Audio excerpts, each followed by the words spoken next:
Give me a minute, because the Ukrainians just keep breaking history in this war. You see this? This is a $50 million Sukhoi 30 fighter jet, right? Shot down today by something like this. Something that is basically a skidoo, right? A jet ski loaded with anti-aircraft missiles. Now, Ukraine has a couple of these. So we're not sure which version was used, but basically check this shit out, right?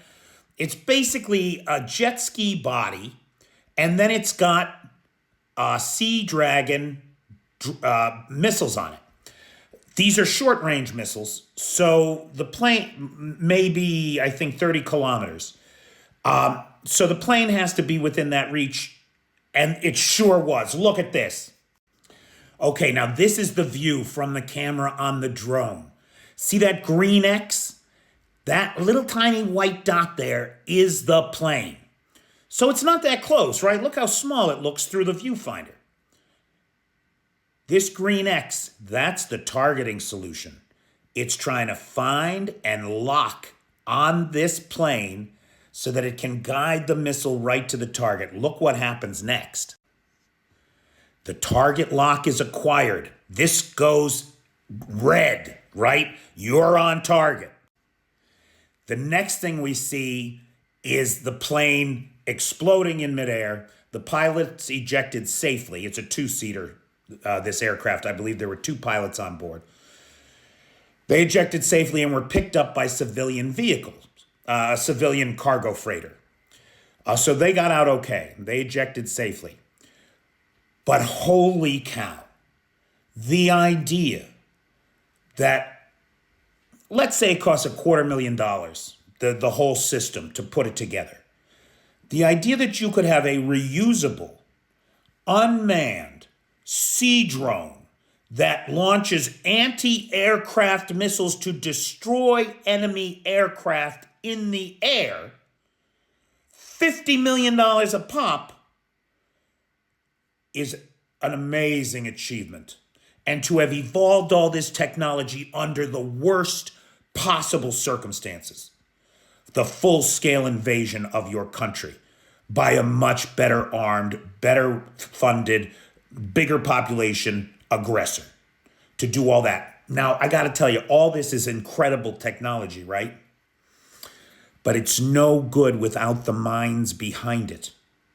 Look at this. Now, this is from Russian news agency Rybar.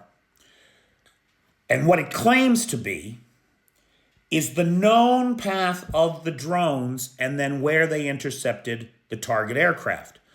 Notice they launched them from all the way over, if it's true, if this is accurate, right? Because again, the source is Russian. But it makes sense. Follow the thinking here. They launched them from all the way over here in Odessa, hoping to avoid detection. They run them all the way out here across the Black Sea to the port of Novorossiysk. Now, here's the thing. A couple things. First of all, why would you take this big loop? Well, probably because the coastline is very well patrolled by aircraft and patrol boats.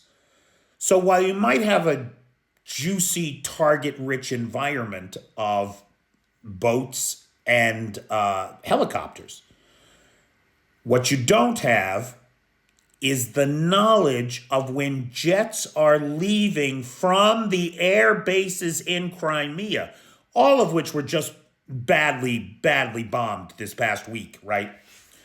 You don't know when jets are taken off. Now, hear me out on this. And I don't know this to be true, but just speculating here, suppose, and this is not my idea originally, more than one analyst has made this suggestion, which is the only reason I'm even bringing it up. But what people are suggesting is that the reason the Russians have this route, the reason that they know about this, is because the sea drones were detected. And we know that they were detected by the Russians because the alarms went off at Saki Air Base, and this Su-30 fighter jet was deployed to counter them. Okay?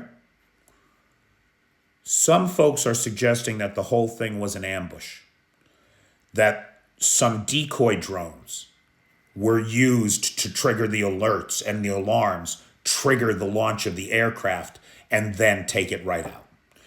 Which that could be important because these things only have a 30-kilometer range, right? About 20 miles. So you got to get that jet when it's at a low altitude, like say when it's taken off from a runway that goes right out over the Black Sea. Maybe something like that is what happened. What definitely happened is that for the first time in history, an unmanned naval drone took out an enemy fighter jet in the air.